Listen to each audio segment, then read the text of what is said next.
Okay, we're here to talk about the Harvey table saws today. We just installed 3 of them in the shop. There's a couple different setups going on. There's 2 that have a very dynamic cutting edge to them that will take some practice for you to get used to. We'll cover that in a minute. Just starting with the saw in general, they have a vacuum system now that comes up through the top, covers the blade. There are situations where you may not need to have this in for protection. You may need it out of the way. It's easy to do. Just slide it up and then swing the arm over and it's out of your way. Now, don't push it way past 0 and all that kind of thing. There is a stop in there. It should stop it, but don't be levering all this. There's a lot of leverage there that can take place. You have your fence. We'll talk about the fence. All the fences are the same on all 4 of them now. If you've used the Harvey that was on the end with the fence, you loosen your 2 knobs, and of course, your fence will slide. This is the tall fence. If you flip it over, this would be the short fence, and it just slides on there. There's an arm right here.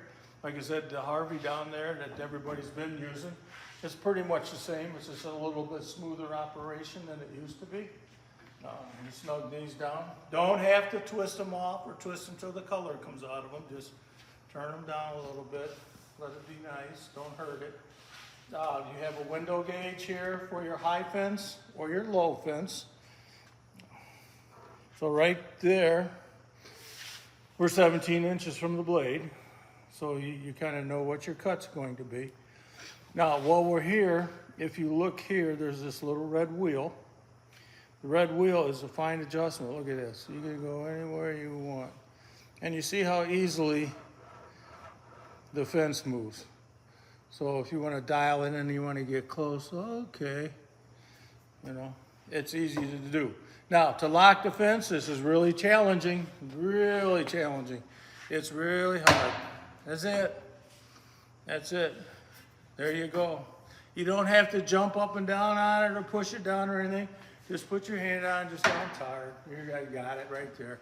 Nice and easy. Don't have to slam it. Don't try to readjust it. I know you see a lot of little adjustment screws sticking out around there. They're not for your use. Leave them alone, please. But this is how easy the fence works. That's how nice the fence slides. It's really nice, okay? Now also, if you want to set up stops and you're doing some special cutting, you got micro pieces and you got a little 4mm Allen to lock them in place. They almost stay by themselves, which so you can set up so you can bring your fence to this spot or to this spot, you know, and cut away. If you see here, it says high. That's for the high fence. This other end, it says low. It's for when it's flipped, it's the low fence.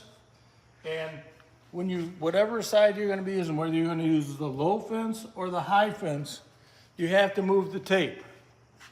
It just is in here. It's a little tricky because it's new and it's giving me grief right now. There it started. Almost got it. There it goes. See? Slid down. It'll be a little bit temperamental till you all torture it a little bit. Then it'll be great. But they want it to be firm. They don't want it to move. So it just takes a little bit. Not a lot of effort. High and low fence right there. It's all done here. You don't have to mess with the tape. You don't have to pull it off and readjust it and put it back in or anything. We don't want you to do anything like that. It's all set to be done as it is. Which page? It does is right here.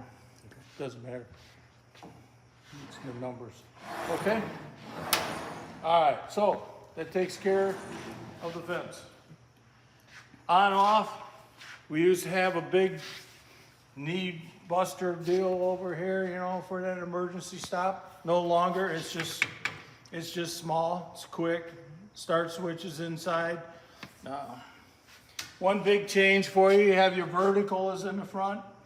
And your angle now is on the outside for your 45s, whatever you're going to be doing. is on the outside, no longer on the inside. On the inside is just a clean out box. And for maintenance, we go in there.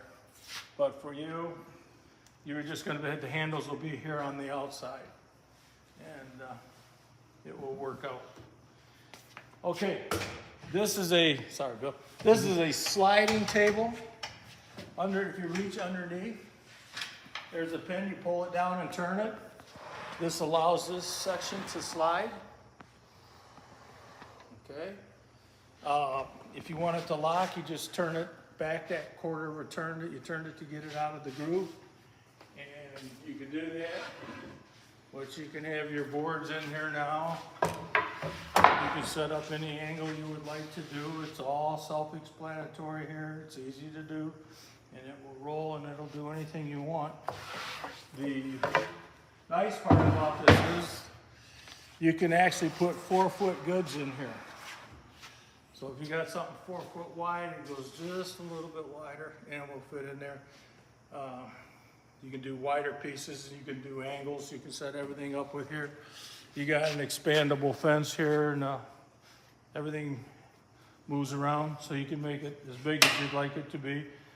You need to spend some time with this. This is not a, oh, I watched the video, I'm good to go. Because no, there's a lot more to it than that. The lock on here, if you want the lock to work, you gotta push it down and move it, and push it down to unlock it. That's just some of the little things, so you know what's going on. It's got a detent on it also, but you wanna always verify your measurements.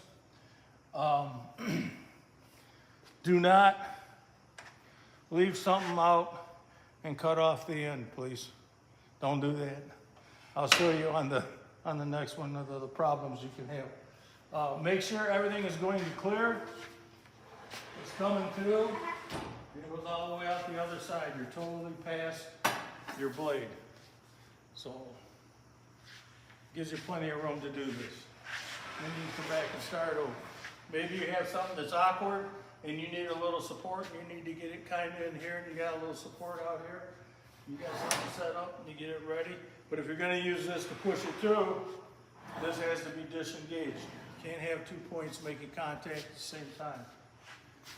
But again, it's something you need to spend some time with. You need to take a scrap piece of wood and come over here and lay out some measurements you'd like to match and then actually work with this. We have the stops that come down. We have micro adjusters on there as well. So you can set up anything you want. You can move these anywhere you want. There's a lot to it, and it takes a little getting used to. So we'd encourage everybody to, work with this. Now, if you set this back, you want to bring this home, you hear it docks. It just comes in. Just because it makes a little noise, don't worry about it. That's one of the few times we don't worry about banging things too much. We don't want to go crazy with it. But one of these will be mounted all the time. We're still discussing whether we want to mount the other one not permanently, but all the time. Any of them can be removed. They're removed with 2 screws. You still need to understand how the system works. So spend a little time with it. Get to know it. It will work out. You're gonna really like it. It's a nice system, but it just takes a little time to get it done. Now I'm gonna slide down to the next saw and talk about some things. Okay, now we're on the second saw. We have 2 different saws in here now. This one is gonna be more like the first saw, so the second saw and the fourth saw are gonna have the moving tables on them. And the saw over here, number 2, is gonna have the moving table, or the Marty gauge for that, the angle gauge is going to be in a rack that we're building for it. We're in the process of building a panel for underneath here and a panel for under here. Most of the stuff for each saw is going to be right with the saw. So it's going to be docked right there to make it easy to work with. Same fence system, nothing changes, everything's the same. We got a nickel top, take care of it.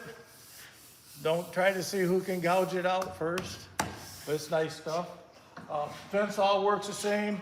The gauges all work the same. Stop switch, Same system. Nothing has changed. Everything's the same.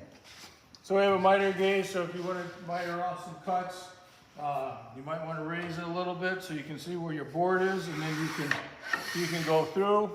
And when you want to change sides, if you want the miter gauge over here, you loosen this screw here, pull this out, put it on the other side, take this screw out, put it on the other side too.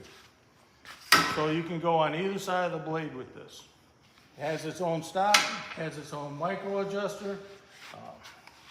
There's all kinds of ways to adjust this. You unlock it.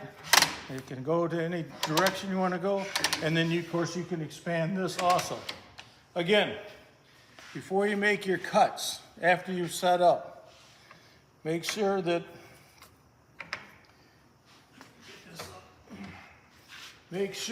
you are not running across the blade. Like right now, this would cut the tip off. I would win the prize. We were trying to figure out who's going to cut it off first. I don't want that to ever happen, so please don't. Okay, so to remedy the situation, you just have to move. But again, you can put this in either groove, and you just have to set it up accordingly. It's just a little bit more involved than the old one was, but it has so many more features to make it all work out for you. So that's how, this is the difference between this one and that one, is the miter gauge system on it. Other than that, they work out pretty much the same. So everybody will be doing the same thing. It doesn't matter which saw you're on now. Also, over here, we used to encourage people to snug this down when the, when the dust system's in place. We've decided to leave it just a little bit loose so we can move it at will. We'll take our plate out. Now, I don't know if you can see down in there. You got enough light? Yes. There's an orange plate down in the underneath, right along the side of the blade. That orange plate is a cover for the dust box. They call it a dust box cover. And if you go in there, you can see you can swing that plate out of the way. I'm going to bring that up so that I can.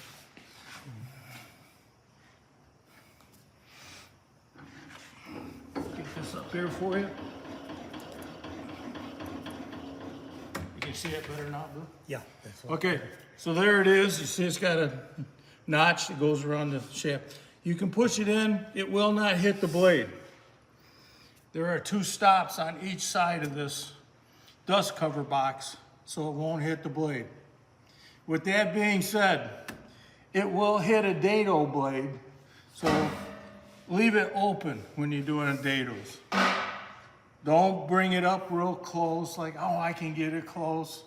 Don't do that. Just leave it open while you're using dados. I don't want to cut that up. I don't want to tear up the saw. So, and then you have the riving knife. That all works the same. The pin goes in and out. Pull it out, twist it, lock it, and you're good to go. And again, it's a couple fingers pulling straight up. The other one will slide right in there. Pretty simple. Works nice. So you can get everything going there. Okay. And that pulls right back in. And this is it. Table saw. Similar, but different. Change the blade. Changing the blade is it's a 2-wrench operation now. We have a pin on the end one, but now on the other ones we have 2 wrenches. And I'd grab the wrenches, but we don't have them on the board yet. So one in front of the blade, one in back of the blade, and just make it work. Okay? So as you can see, you have your nut, you have your hub, you have your 2 flat surfaces on the hub. Okay? And again, all the equipment that we have in here is all hooked up to the red lights again, so you have your warning lights, you know, when the power's on. And you want to take care. Always make sure nothing's going to hurt you. And then it drops right in. It's a process. It's a new piece of equipment. Don't push the boot down out here on the end. Don't push that down and then try to bring it in. You want to bring this home first and then bring it down. You have a handle here, up and down. Makes it pretty easy. Take good care of it. They're very nice pieces of equipment.